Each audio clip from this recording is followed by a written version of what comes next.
menos regulado. Creo que esas son sus convicciones y las ha expresado varias veces. Esto me parece que responde a una realidad más ligada a lo electoral. Sí. Durán Barba volvió de su viaje, hizo focus group, focalizó la problemática en lo que está pasando con las familias, los sectores del trabajo, la clase media, el rigor fiscal, impositivo, tarifario, de todos los estamentos del Estado, nacional, provincial, municipal, todo lo que significaron los aumentos de nafta, gas, jardín de infantes, escuelas, prepagas. Ha sido un impacto demoledor sobre el poder adquisitivo de la gente. Hay una sensación de malestar que ha quedado registrado en ese trabajo, porque ellos no hacen cuantitativa, digamos. Cualitativa, es decir, tocan la percepción de la gente, escuchan, juntan los focus group. Y me parece que empezaron a entender. Creo que hay una comprensión del problema. Bueno, que las medidas tengan éxito es otra cosa. ¿Está muy limitado o acotado lo que puede hacer sin costo fiscal? Indudablemente que si analizamos la historia económica argentina, todas fracasaron, digamos, sistema de control de precios. Pueden aguantar por un tiempo, no todo el tiempo. Quizá la medida más fuerte desde el punto de vista económico es la de la banda. Eso, el ¿no? congelamiento de la banda en el Banco Central. Pasó inadvertida, ese pero... es el principal tema porque le pone un piso y un techo al dólar. En la medida en que puedan mantenerlo siempre debajo del techo. Van a tener que ¿no? intervenir después con el Central para tratar de que no suba. Pero pusieron un sendero de acá a fin de año. Sí. Y eso me parece que es la medida más gruesa en lo económico. Otra cosa que el fondo no quería hacer. Ahí le tuvieron que torcer el brazo al fondo, ¿no? Sí, bueno, indudablemente que el rumbo que llevaban con estas políticas de rigor tarifario y fiscal y de presión sobre el salario, van a tener que también liberar la paritaria en el sector privado, sin piso ni techo. Va a haber libre juego y tiene que haber aumentos salariales para tratar de recomponer el salario deteriorado por lo del año pasado. Bueno, Vidal le dio a los docentes, ¿no? Después de un año y pico de conflicto. El sector público es el más golpeado, ha sido el más golpeado.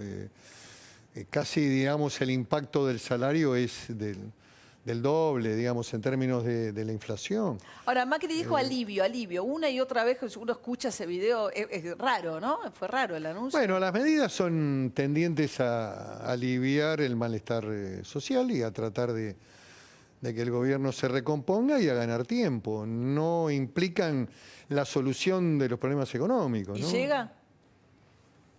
¿Qué cosa? ¿Al final de su mandato? A recomponer. No, al final de su mandato bueno. sí, ¿no? Al final de su mandato No, al final de su mandato no hay ninguna duda.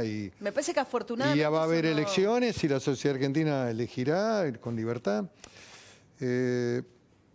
Bueno, no sé si alcanza, este es el tema. Me parece que creo que el gobierno debería haberlo previsto esto a fin de año, cuando continuó una política de ajuste tarifario y de impacto sobre los trabajadores y la clase media muy dura, sí, bueno, de mucho rigor.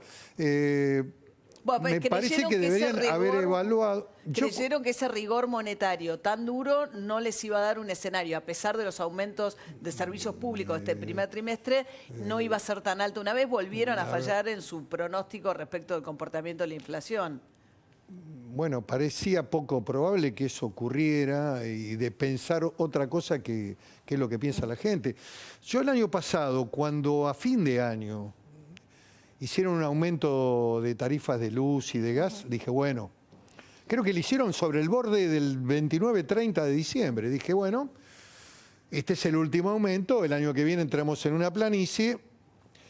El gobierno pensará en términos del proceso electoral, tratará de recuperar y reconstruir la relación con la sociedad, con los sectores medios, que son los que posibilitaron el triunfo electoral en 2015.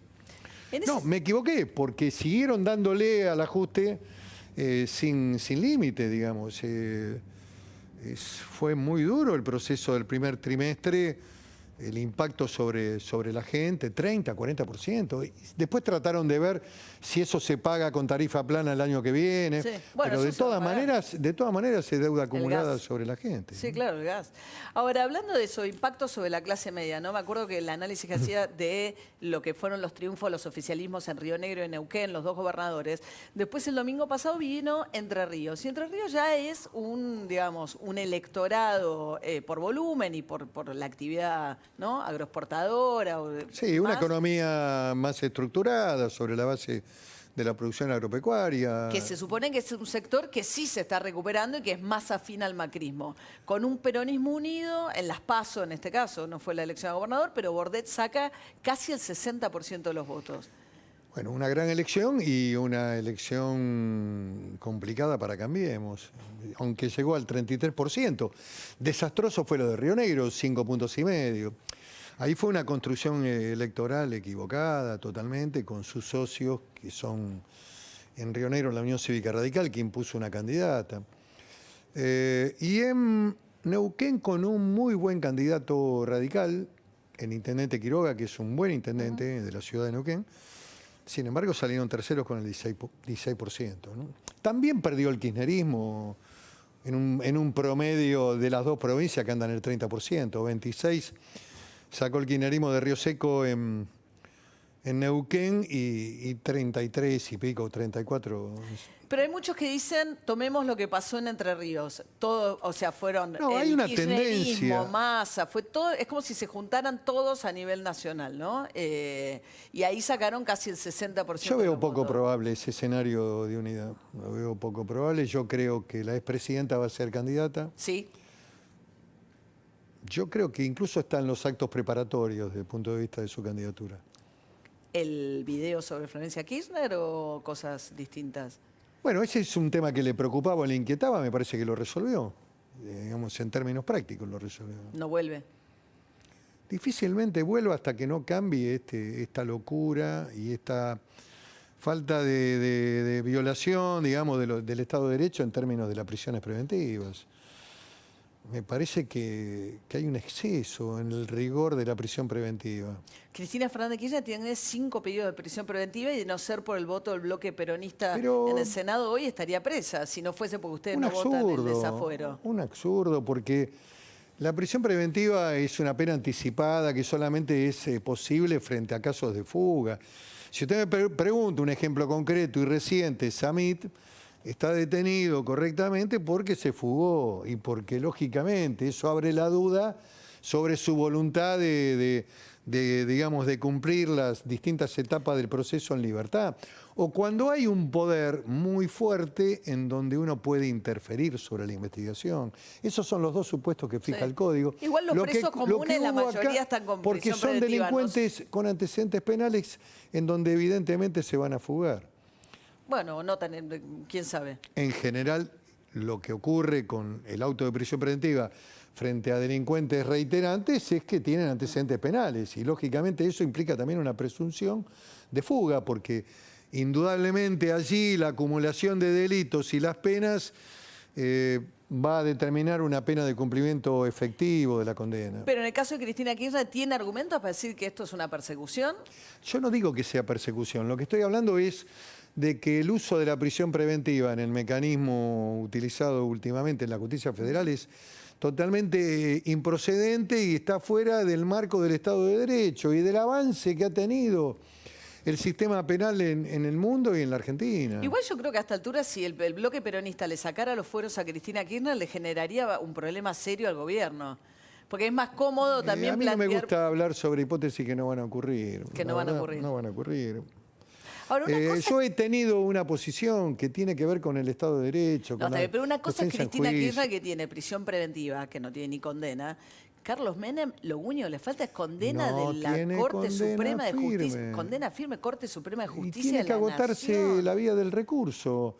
El concepto de sentencia Pero firme es cuando... sentencia firme, Corte Suprema de Justicia. No hay un Bueno. intermedio entre la prisión preventiva y la Corte, sí, Suprema. sí, cuando la Cámara de Casación rechaza el extraordinario. No, está bien, pero en la medida que pueda tener abierto el proceso durante 20 años... No, pero el problema es un problema del sistema judicial. No, porque eso le da un cargue privilegio distinto al senador que a un ciudadano de pie. No, de ninguna manera. No. Un ciudadano de a pie tendría los mismos derechos y la misma garantía que Carlos Menem. No, pero estaría preso. ¿Por qué va a estar preso si no está agotado la vía del recurso? Cuando la casación resuelva rechazar el recurso extraordinario, que es un mero trámite desde el punto de vista de la evaluación del recurso extraordinario, el recurso de queja ante la Corte no agota ni suspende los efectos de la condena, tiene que ir preso. Pero bueno, volvamos Este es el derecho que existe en la Argentina, el debido proceso penal.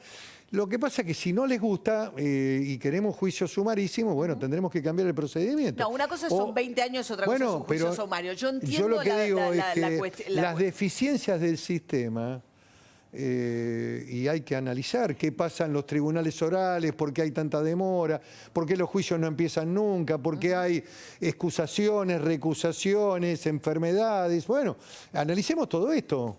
Bueno, pero volviendo a Cristina Kirchner y al escenario electoral, va a ser candidata, entonces sí. Yo estimo que sí, pero bueno, los analistas políticos argentinos dicen que no. A mí me gustan mucho los analistas políticos y los encuestadores en la Argentina. Porque, Generalmente se equivocan. ¿y qué va a pasar entonces? Va a ser candidata, me parece que va a ser candidata. Y puede ganar, porque en la medida en que le damos Bueno, la eso crisis... es otra cosa, otro análisis.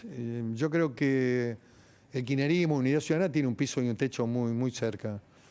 Digamos que es el porcentaje parecido a lo que pasó en las provincias patagónicas, donde ella mide en términos porcentuales en las encuestas más de lo que después concretan las urnas. Es cierto que ella no ha competido, han competido otros candidatos, pero bueno. ¿Y qué va a pasar con la alternativa federal? Digamos, este espacio están Schiaretti, Urtubey, Sergio Massa, son 4 precandidatos. Vamos a tener una fórmula competitiva. Vamos a... ¿Y van a ir los 4 a una interna? Es una opción, pero la primera es la del diálogo, de la construcción de un consenso, la búsqueda de construir una sola alternativa. ¿Con Labaña, sin Labaña? Con Labaña, porque Labaña es un activo fundamental. Pero Labaña dice, yo interna no voy.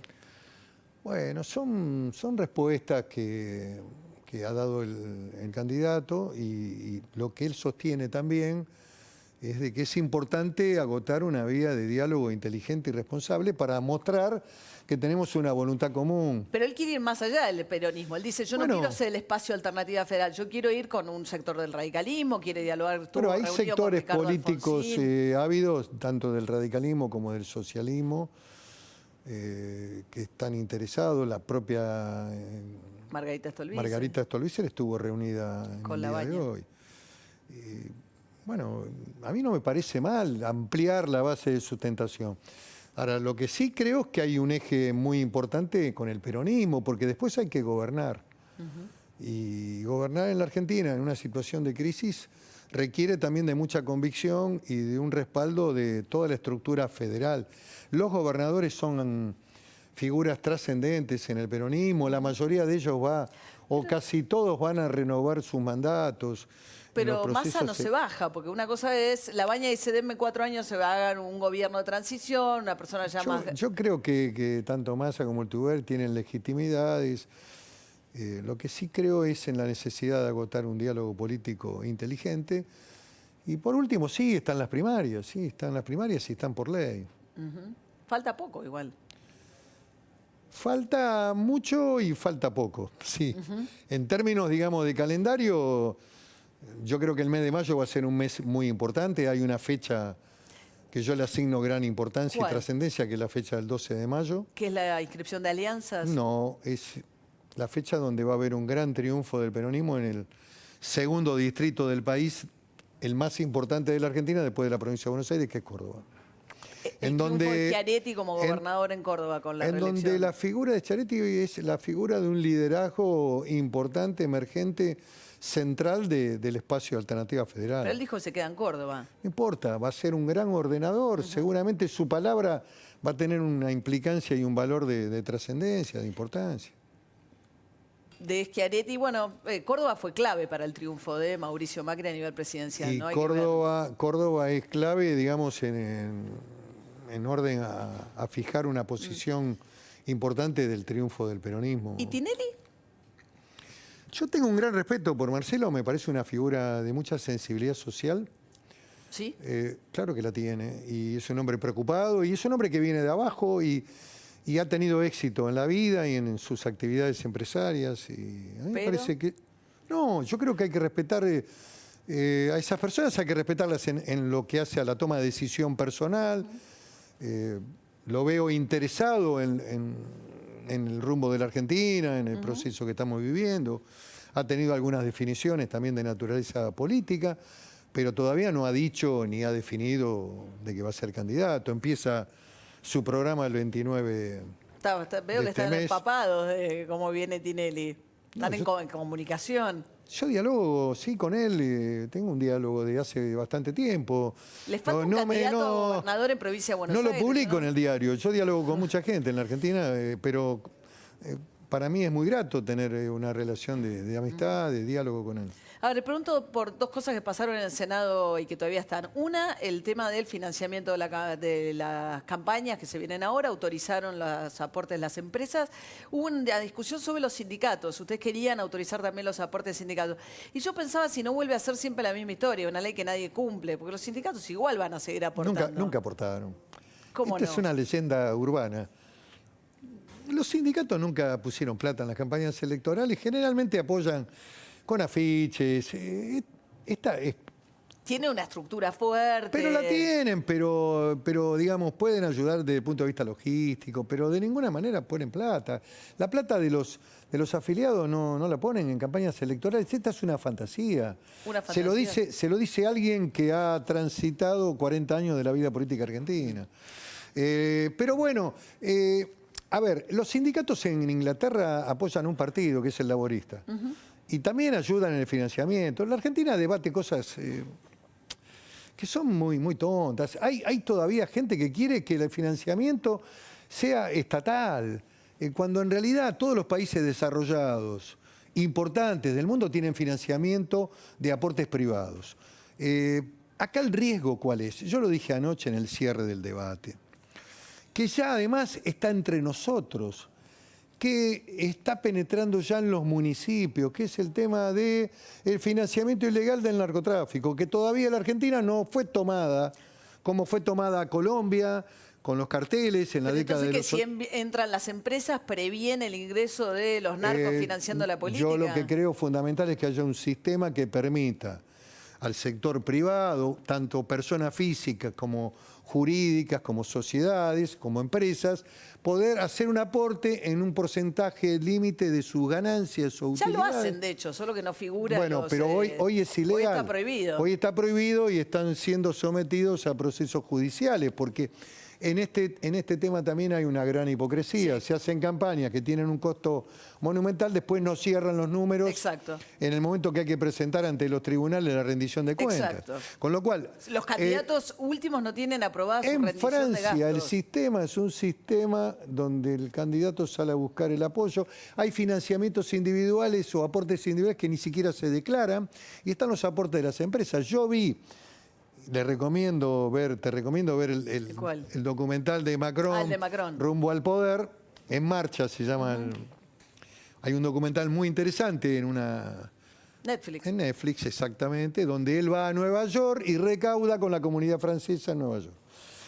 Y después están los aportes individuales. Y bueno, y Estados Unidos... es un sistema justamente donde el dinero ha pervertido... ¿A dónde? ¿En Estados Unidos? Sí. Sí. ¿En qué sentido? Bueno, encareció muchísimo las campañas. Una persona como Trump, de no haber tenido los millones de dólares que tenía para poner en la campaña, no hubiese llegado tampoco. Bueno, y tampoco la campaña de Hillary fue barata. No, la Hillary no, pero tenía mucho poder millonaria atrás. Y trabajan con fundaciones y recaudan. Y no me parece mal. ¿Por qué? Porque están obligados incluso a hacer el listado de aportantes, que es, además de la bancarización, que hay plata blanca, donde está digamos, el depósito hecho por el aportante, sea una persona física o una empresa, está también, me parece, un paso más es informar quiénes son los aportantes, qué intereses va a defender ese candidato en función de los aportes de campaña Sí, que claro. recibe. Sí.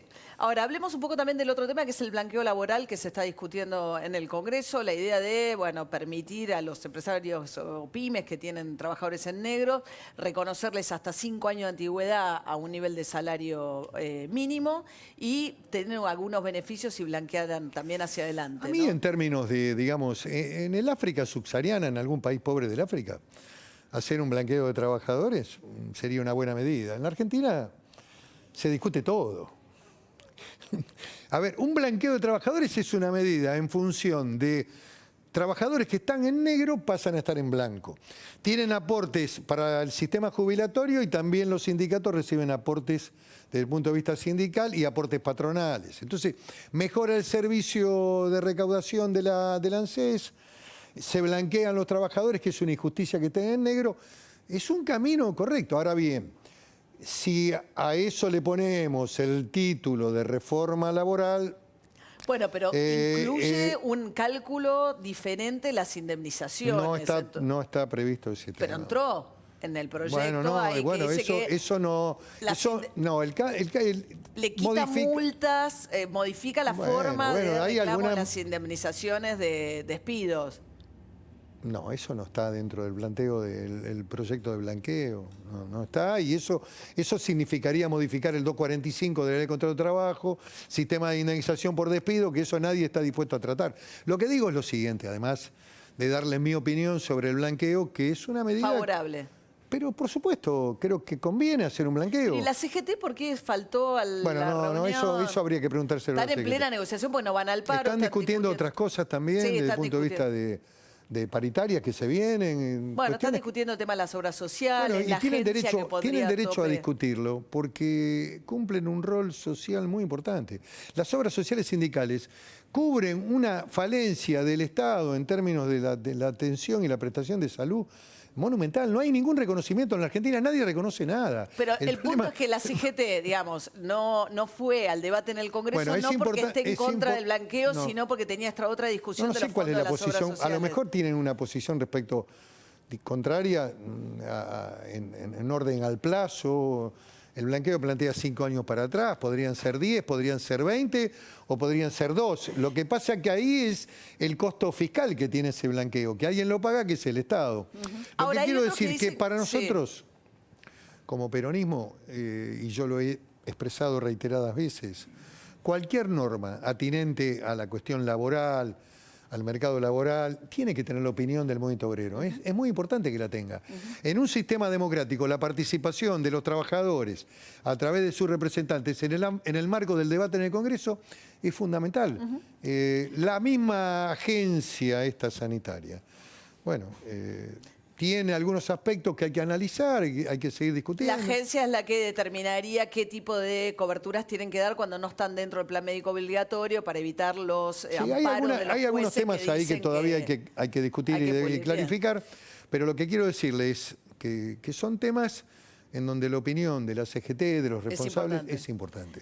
¿Qué escenario? Por lo tanto, ningún proyecto, digamos, puede tener un avance, como no lo ha tenido, sin la participación de los trabajadores. A ver, los encuestadores fallan, los analistas políticos fallan. Está bien, han fallado. Pero ¿cuál es el escenario? Hay encuestadores buenos hoy? Que trabajan. Mire, en la Argentina, un sistema de software para hacer llamadas telefónicas en encuestas y un vaso de agua no se le niega a nadie. Cualquiera puede tener este sistema hoy funcionando y hacen encuestas y las dan a conocer a los medios. Hay buenos encuestadores que trabajan además en la visita domiciliaria, persona a persona. No, era una broma, la pregunta yo no quiero tampoco desprestigiar a los encuestadores. Vienen acertando mucho algunos. Digo que sí, que muchos se conforman sobre este sistema, digamos. Sí, el teléfono fijo lo usa muy poca gente. Un gran margen de error, y que luego, lógicamente, son instrumentos digamos, de posicionamiento político. Obvio, pero para cerrar, en realidad, ¿qué escenario, si los analistas y los encuestadores no aciertan mucho, qué escenario ven? No, yo veo un crecimiento de las expectativas superadoras de este esquema binario que hay en la Argentina, donde y de polarización también instalada por el gobierno. Pero Cristina va, Macri va, ¿ustedes arman algo ahí con la Yo creo fisonomía? que el espacio federal va a tener un atractivo muy importante y vamos a estar discutiendo seguramente el balotaje. Sí, ¿y quién queda fuera, Cristina Kirchner o Macri? Yo tengo una visión negativa respecto a los resultados económicos porque creo que la decisión del votante va a ser pensando en lo económico, cómo le fue, qué perdió, cuáles son sus expectativas de O sea, cara una al disputa futuro. entre peronistas quedaría en una segunda vuelta. Puede ocurrir ese escenario, sí. Mire, el PRI mexicano, que es un partido Sí, de poder, sí. nadie puede discutir eso, con Peña Nieto, su candidato quedó tercero. Es cierto que se agotó, Sí, igual es es cierto distinto que el con un PRI... presidente en ejercicio, ¿no? Un presidente en cierto que ejercicio que queda fuera un balotaje sería una cosa totalmente excepcional, porque tienden a ganar. En general los oficialismos arrancan Tiene con una una ventaja, porque claro. manejan la estructura del Estado, Sí. los recursos, la política social, y esos son Bien. instrumentos de la política. El peor escenario para el sistema democrático es que no haya ley de financiamiento de partidos, porque el único que se privilegia es el que maneja el gobierno y El el Estado, claro. Bueno, muchas gracias por haber venido No, acá esta muchísimas noche. gracias por la invitación. Quédense ustedes que ya venimos con los anuncios del día de hoy, los vamos a desmenuzar un poquito. Ya volvemos.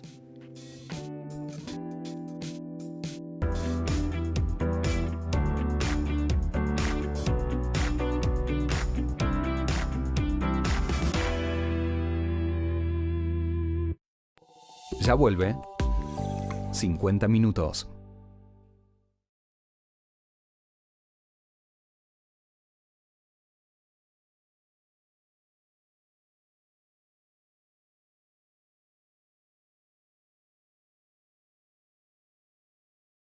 Despeja las vías respiratorias.